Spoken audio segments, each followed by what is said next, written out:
أعوذ بالله السميع العليم من الشيطان الرجيم. بسم الله الرحمن الرحيم. الحمد لله رب العالمين الرحمن الرحيم الرحمن الرحيم. تنوبي الله سبحانه وتعالى كلني تنودي كاكان ale de danfɛnw bɛɛ danbaga ye. Bi ne ni n balima aw min teri ye Facebook sanfɛ n bɛna kuma aw ye bi meeting mun kɛra, politique meeting mun kɛra majorité silencieux fɛ. Majorité silencieux. Meeting politique mun kɛra majorité silencieux fait. La démonstration de la majorité silencieux. An y'a ye u ye jama wele ka na palais des sports la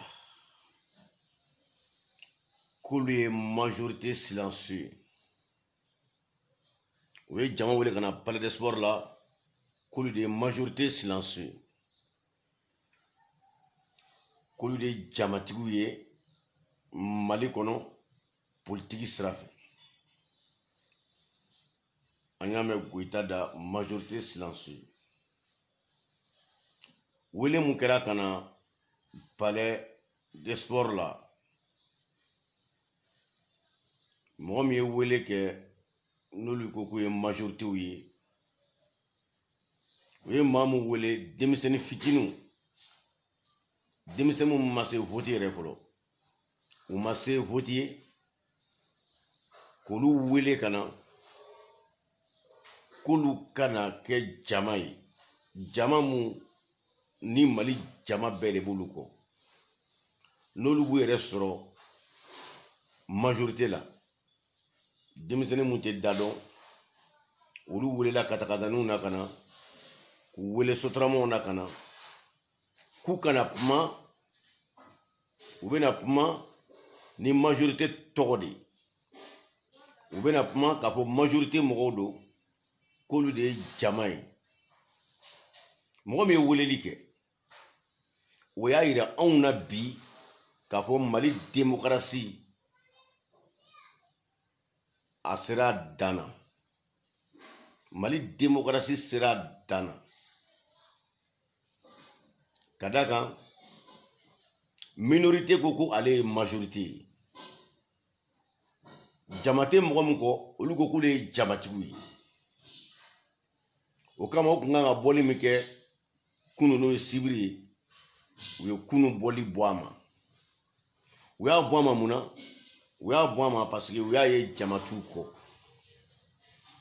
U y'a ye ko mun kɛra? U y'a ye ko mɔgɔw y'u ka nafolow minɛ, mais mɔgɔw ma bɔ. U ye sotaramaw ye ka wari di mɔgɔw ma, u ma se k'a bɔ a sira fɛ.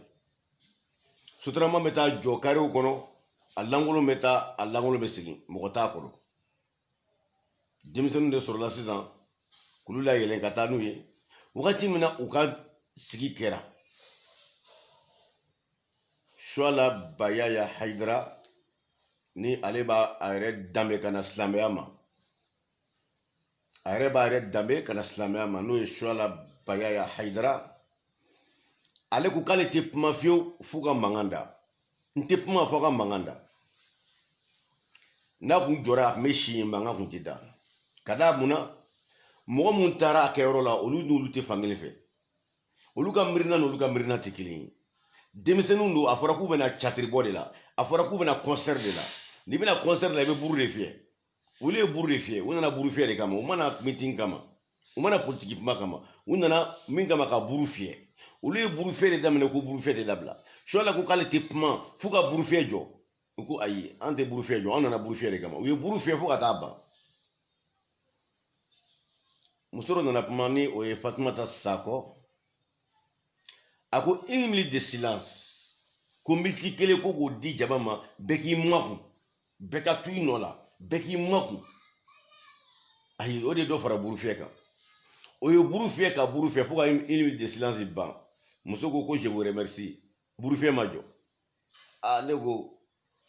aw ka jama aw ka politiki jama o tɛ se k'aw ka kuma lamɛn o kulo tɛ aw ka kuma la aw bɛ ka min fɔ o kulo t'o la jama min n'a y'o labɔ ka na k'u ka na aw ka meeting na olu kulo tɛ aw ka kuma fɔta la aw bɛ ka min f'u ye o kulo t'o la u t'a dɔn aw bɛ ka kuma yɛrɛ ka da kan aw y'u wele ka na k'u ka na concert de la ka buru d'u ma k'u ka buru fiyɛ u bɛ buru fiyɛ dabila cogo di u tɛ se k'o dabila o o tuma bi an bɛ min fɔ politiki mɔgɔw ye an bɛ min fɔ meeting labɛnbagaw ye bon comme parti majorité tɛ Mali la yɛrɛ o dɔnnen don parti min bɛ Mali la ko nin ye majorité o tɛ yen législative tɛmɛnen o yira an na k'a fɔ ko y a pas un parti majorité parti kelen tɛ Mali la min ye majorité ye Mali la tɛ yen ayi ça n'existe pas bon ni parti kelen tɛ Mali la min ye majorité ye o bɛ mun yira an na o b'a yira an na sisan ko Mali bɛ démocratie Mali bɛ ka mara ni dictateur de c'est à dire n fanga bɛ na jamana fɛnw bɛ n bolo jamana sɔrɔsiw bɛ n kɔ n bɛ jamana mara ni n yɛrɛ ka hakilila de ye mais jamana tɛ ka mara ni jama ka hakilila ye i n'a fɔ démocratie ye min fɔ Mali tɛ ka mara n'o ye bon ni Mali tɛ ka mara n'o ye Mali bɛ taa cogo jumɛn na a bɛ jigin dingɛ de kɔnɔ parce que fɛn bɛɛ n'a sariya don fɛn bɛɛ n'a sariya don n'i donna fɛn o fɛn na i b'a sɔrɔ sariya b'a la hali bolisɔn sariya b'a la silamɛya sariya b'a la fɛn tɛ ni sariya tɛ fɛn mun na ni fɛn fɛn kɛra ko ni sariya t'a la o kɔrɔ ye k'o fɛn o bɛ taa bin dingɛ kɔnɔ k'a yɛrɛ halaki o y'o ta tiɲɛnen de bon Mali démocratie bɛ ka boli ni min ye bi ko sariya t'a la ka d'a kan mɔgɔ dɔ nana m'a jɔ ka fanga ta ko ale de ye faama ye k'a sɔrɔ mɔgɔw m'a kɛ faama ye mɔgɔw m'a sigi jamana kunna mais a yɛrɛ ye nkalon tigɛ ka namara kɛ k'a yɛrɛ kɛ jamana ɲɛmɔgɔ ye en 2018 a y'a yɛrɛ kɛ jamana ɲɛmɔgɔ ye 2018 o kɛra maliyɛn bɛɛ ɲɛna maliyɛn bɛɛ kun ɲɛ b'a la wagati min na a kɛra ani mɔgɔ min taara ɲɔgɔn fɛ deuxième tour la n'o ye Soumaïla Cissé mɔgɔw k'o fana ma ko aw bɛɛ ye kelen ye aw fila bɛɛ ye kelen ye anw tɛ bɔ k'aw si lamɛn mɔgɔw y'o de fɔ Soumaïla Cissé ma mais Soumaïla Cissé ye min fɔ tiɲɛ de kun don parce que Soumaïla Cissé ko Ibrahima Boubacar Keïta ma gagné ko ale de gagnera bi n'i ye politiki RPM ni URD la jɔ bi ko mɔgɔw ka voté suɲɛli t'a la URD bɛ RPM bati siɲɛ fila 2 fois URD a bɛ RPM bati siɲɛ fila de n'i y'u fila la jɔ suɲɛli t'a la kɛnɛ kan jɛlenya la ko mɔgɔw ka votéw ye parti bɛɛ ka sen b'a la ka to URD ni RPM dɔrɔn ye URD bɛ RPM bati siɲɛ fila o dalilu dira anw ma mun fɛ ka d'a kan u ye denmisɛnw nabɔ ka taa denmisɛnw bila buru fiyɛ la o de y'a dalilu di anw ma k'a fɔ ko ja mɔgɔ tɛ ninnu kɔ ko Soumaïla Cissé ye min fɔ 98 ko ja tiɲɛ don mais anw m'a lamɛn dɛ an ko ayi aw bɛɛ ye kelen ale de tun ye premier ministre ye e de tun y'a ka ministre de la finance ye aw de jɛra ka jamana ci wa anw ka sira taw la a y'a ɲɛnabɔ aw ni ɲɔgɔn cɛ an y'o de fɔ an bɛɛ y'o de fɔ mais Soumaïla Cissé bɛ ka min fɔ tiɲɛ kun don a yirala kɛnɛ kan sisan maintenant an bɛ yɔrɔ mun na bi ni Ibrahima Boubacar Keïta bɛ tile o tile kɛ Mali kɔnɔ président la o bɛɛ ye ka jahanama sigi maliyɛnw kun don o don fo maliyɛnw k'o de faamu Ibrahima Boubacar Keïta ka tile o tile a bɛ si o si kɛ jamana in kunna komi président don a bɛ ka jamana halaki don o don ka taa fɛ don o don an bɛ ka san kelen pɛridi don fila san fila pɛridi la don saba san saba pɛridi la an b'o de kɔnɔ bi a b'a hakili to a la maliyɛnw n'an ma rallyball kɛ rallyball ça veut dire quoi rallyball kɔrɔ de ye sisan ko anw tɔɲɔna a sera dan na an bɛɛ wulila ɲɔgɔn fɛ fo maliyɛn bɛɛ de k'o kɛ sinon a ka tile kelen o tile kelen Mali ɲɛmɔgɔya la o kɔrɔ ye k'a bɛ ka san kelen o san kelen de pɛridi maliyɛn kun bi a b'a hakili to o la o ye El Hadji Yakuba Arama Sangare nin ye ne ka analyse politique Mali politique kono bi ame wati na bi na o ma son abe son avec un beyena ni ala shidama avec un beyena awo avec un beyena ni ala shidama muna mani foye sam wani sheki no dafara ka koko to sena okobe yalama sam wani sheki no dafara ka koko to sena okobe yalama deun de ni bangara ni sam wani sheki soro ikanyina ma be yalama ibe do nyina ma kura kono isegoto la isona o ibe do nyina ma kura kono ima son ibe do nyina ma kura kono mogo ye sam wani sheki balo dugukolo sanfɛ isona o ikanyina ma be yalama ima son ikanyina ma be yalama akira négative wa walma akira positive wa e ka ɲinama kono be yɛlɛma mali be san jeli kono bi démocratie la mali ye san 28 tɛmɛ démocratie kono o b'a yira démocratie le mouvement démocratique min be yen n'olu ye jamana ta n'o kɛra o fɔlɔ kɛra Alpha Umar Konare olu ye système min bila jamana marali la ko o primera c'est primé a ka ko banna fo maliyɛnw ka ne bila o kunkolo kɔnɔ maliyɛnw a ye dan de la Alpha Umar Konare a ye démocratie daminɛ Musa kɔfɛ a ye régime mun bila a ye système mun bila pour que ka jamana mara ni clan ye o san 28 tɛmɛna wa o ko banna pewu o tɛ ɲɛ sɔrɔ Mali kɔnɔ tugun n b'o de fɔ a ye a b'a hakili to a la aw min ko a ye majorité silencieuse ko aw bɛ système nin kɔ système nin ka ko banna a kana to jamana ka ci tuguni a kana to jamana ka jeni tuguni parce que ko aw nɔrɔlen bɛ fanga na fanga t'aw ta ye a ka ko banna a ka wagati banna c'est primé siga t'a la Elhaji Yakuba Araba Sangare de b'a fɔ a ye ne bɛ numérologie de kɛ numérologie kɔrɔ ye mun ye ka hadamaden k'i ka ɲɛnamaya f'i ye depuis i bangera don min na fo ka taa se saya ma i ka ɲɛnamaya koba min bɛ se ka na i ka ɲɛnamaya kɔnɔ ne b'o kalan ne y'o de kalan kɛ wa n b'o de dɔn o dɔnni de bɛ na o tuma ne bɛ se k'a fɔ bi Mali bɛ yɔrɔ min na bi mouvement démocratique ka ko banna Mali kɔnɔ fo maliyɛnw k'o faamu fanga bɛna yɛlɛma bolo wɛrɛ de kan min tɛ Alpha Umar Konare n'a ka client mɔgɔw ye min t'olu mɔgɔw ye fanga bɛna b'u bolo ka yɛlɛma maa wɛrɛ ka bolo kan o ye diyagoya de i sɔnna o a bɛ kɛ i ma sɔn o a bɛ kɛ fo Ibrahim Boubacar Keïta ka ne faamu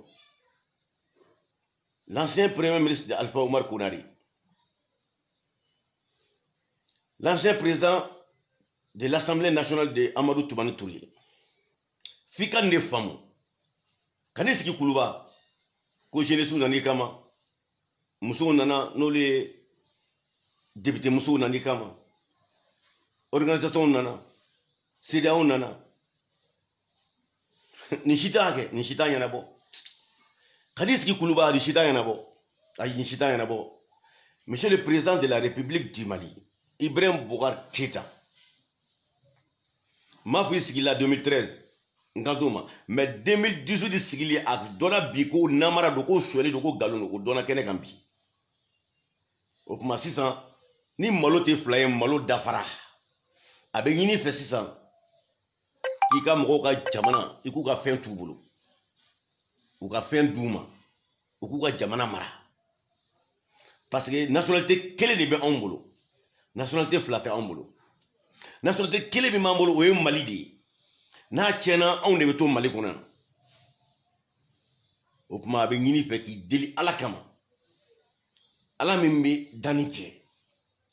Ala min ye dugukolo nin dan Ala min ye Ibrahim Boubacar Keïta dan Ala min ye ɲɛnamaya dan n b'a ɲini fɛ i k'a ko Ala kama i ka Mali fanga di maliyɛnw ma ka d'a kan sisan hɔrɔnya kama danbe kama ni nin kun kɛra adamaden na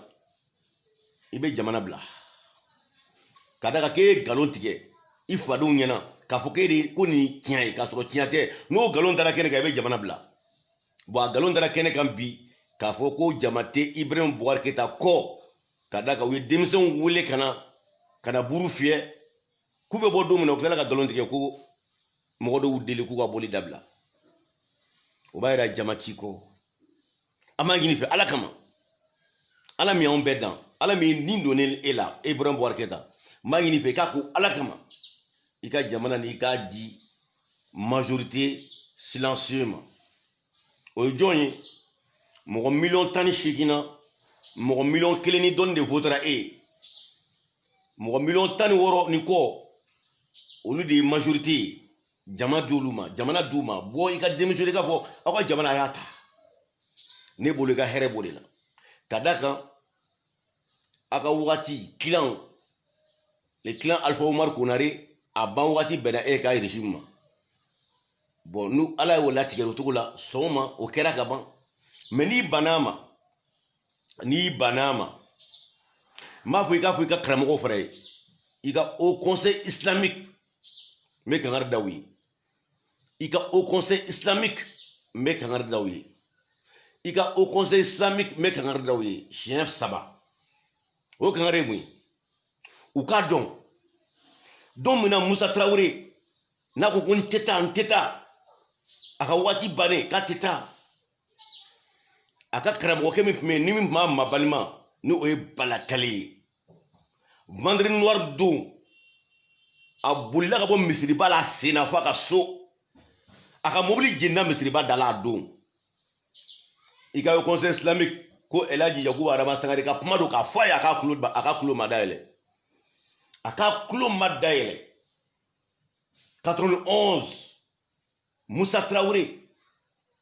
min tun bɛ a ka jelibaya la n'o tun ye balakale n'a sigi o sigi a bɛ dugawu kɛ Musa ka du o balakale don mun na denmisɛnw wulila ras-le-bol an ka Musa kɛlɛ o ye balakale kɛlɛ a don misiriba da la k'a ka mobili jeni a don o tuma i ka conseil islamique k'u ko kuma lamɛn u ka baara kɛ n'o ye mɔgɔ n'i bɛ tugu ala kɔ i bɛ tugu tiɲɛ de kɔ ala tɛ nkalon yɔrɔ la maa ma n'i ye ala mɔgɔ ye i bɛ tugu tiɲɛ de kɔ tiɲɛ bɛ yɔrɔ min na i bɛ taa yen de n'i banna ka taa tiɲɛ kɔ ka tugu nkalon kɔ i ka nafa kama ni min bɔr'o la don min na ras-le-bol bɛ kɛ o don i b'i yɛrɛ ɲini dɛ i b'i yɛrɛ ɲini a yomal furqan tiɲɛ ni nkalon bɛ fara ka bɔ ɲɔgɔn na don min na a don tiɲɛ bɛ yɛlɛ i kan koyi ni tiɲɛ yɛlɛl'i kan o tɛ mɔgɔ nɔ i yɛrɛ nɔ ye o tuma Elhaji Yakubu Adama Sangare n bɛ min fɔ Ibrahim Boubacar Keita ye Mali président min y'a yɛrɛ sigi jamana ɲɛmɔgɔya la 2018 n b'a fɔ a ye bi ko wagati dafara k'a ka hinɛ a yɛrɛ la a ka jamana a k'a to jamanadenw bolo u ka référendum kura kɛ u ka 4ème république sigi 4ème république kɔrɔ mun ye ka jamana bɔ sabanan kɔnɔ ka na n'a ye naaninan kɔnɔ ka da kan min ye jamana sigi sabanan ni o ma ɲuman kɛ o tuma an bɛ bɔ o kɔnɔ an bɛ na naaninan kɔnɔ a diyara Ibrahim Boubacar Keita ye o Mali bɛ na naaninan kɔnɔ 4ème république kɔnɔ a ma diya Ibrahim Boubacar Keita ye o Mali bɛ na 4ème république kɔnɔ Ibrahim Boubacar Keita i sɔnna o Mali bɛ na 4ème république kɔnɔ i ma sɔn o Mali bɛ na 4ème république kɔnɔ o tuma 4ème république kɛra diyagoya de ye maliyɛnw ma diyagoya obligatoire fo maliyɛnw ka nin de faamu fo majorité min bɛ yen n'u ko k'u ye majorité silencieuse ye k'a sɔrɔ olu ye minorité silencieuse de ye f'u ka nin de faamu Elhaji Yakubu Adama Sangare n bɛ min fɔ an ka président de la république Ibrahim Boubacar Keita a ka se ka nin faamu a ka baara kɛ ni nin ye sinon ni ras-le-bol don sera parce que bi an bɛ wagati min kɔnɔ mɔgɔ min bɛ ɲɛmɔgɔya la bi n'olu bɛ ka mouvement M5 labɛn n'olu y'a baaraw kɛ o mɔgɔ caman bɛ yen bi o bɛ ka hinɛ Ibrahim Boubacar Keita la awɔ o ni mɔgɔ an y'o faamu si diinɛ mɔgɔ caman b'a la bi hinɛ b'u dusukun na mais ni don min na ni ala ko ko hop a tɛ jɔ dɛ ayi a tɛ jɔ ni ala ye sira labila don o don a tɛ jɔ foyi tɛ se ka lajɔ o tuma yanni sira ka labila Ibrahim Boubacar Keita ka bɔ a yɛrɛ ye ka na fɔ a ka fangaya ta a ye na a ka transition kɛ transition mun na ni jamana bɛ bɔ a kɔnɔ ka d'a kan ne dɛsɛra ne man kɛnɛ n tɛ se n dɛsɛra i b'o kɛ prétexte ye ka bɔ o ye kodɔn baara ye mais n'i ko non ne bɛ n sigi a kan alors que wagati dafara san 28 tɛmɛna a banna o Ibrahim Boubacar Keita ka n'i yɛrɛ sigi a tɛ se ka ɲɛnabɔ o hali n'i y'a kolonso ɲɔgɔn kan an k'a kɛ exemple a ka jɛ k'a kolonso ɲɔgɔn kan sisan aw sɔnna aw bɛnna M5 mɔgɔw nana a ye gouvernement kura sigi aw sɔnna a y'a kɛ kalo 1 kalo 2 mankan wɛrɛ bɛ wuli min ka jugu ni nin ye siga t'a la parce que ni wagati dafara quoi a tɛ se ka mun a tɛ se ka lamun mun cogo t'a la parce que a dafara de a dafara itse saraka bo siga ke karamo do be mbi ubeka do kalwala ambo kalama les 5 do me karamo don u jama kulu mo bina nu fara yongo ka Qur'an jigi chien binani les 5 vendredi les 19 do me karamo don u mo bi wolofla fara yongo ka Qur'an jigi chien bi wolofla les 19 do mbo karamo don o bekara mali kona muna ko wala sa Ibrahim Boubacar Keita ka tu fangala nya fuyi ndoma o don tiru do ngo he akana wore nege atisi wakati dafara ni wakati dafara mo sega wakati bari ala ko ni wakati dafara asega do fara ka wa sega do bala Ibrahim Boubacar Keita sega do fara ka sega do bala aw wore sega do fara ka sega do bala abe Qur'an kala o tien Qur'an barka ka bu mais min dafara ala e danike akode ko ni imana Qur'an kala to ni e bo tike e ka Qur'an kala sego o baliw o tsi wakati dafara di ni wakati dafara a dafara o magara kulo gela wakati dafalen ko ay jamana di ma woroma munte mouvement démocratie temenen kono olu ka jamana mara demsen chama be mbe saka jamana mara ma hakilima chama be mbe saka jamana mara o may do mouvement wore kono nabe foma ko ando na jamana kura kono shara kura kata institution kura ka sigi jamana ka sira kura ta no kera anga jamana be tanye mais min ka di France ni Amerique o de anga jamana ka tuni kono o de ka doli ni ame France be Mali kono bi Amerique de do parce que Amerique de be image ta Amerique de be information di France ma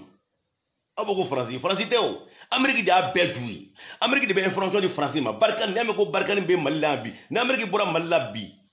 anga zone na bi France ba ka menon chekata parce que avec fiento de ate fu yedu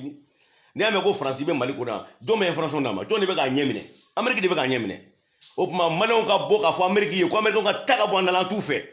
parce que jamana jugu de Americain wi fo malon ko de fo Americain wi parce que satellite bol le bol sans fait o le be image ta kadi barkanima ka fo boya ko ni yoro la danger be ni yoro la anga mo la bere be o bina Mali armée gushi Amerique de ba information duma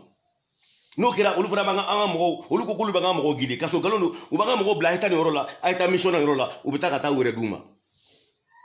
mo ko ta famu des complot mon flani Ibrahim Boubacar Keita ba complot jula aba kono il est là-dedans parce que c'est un français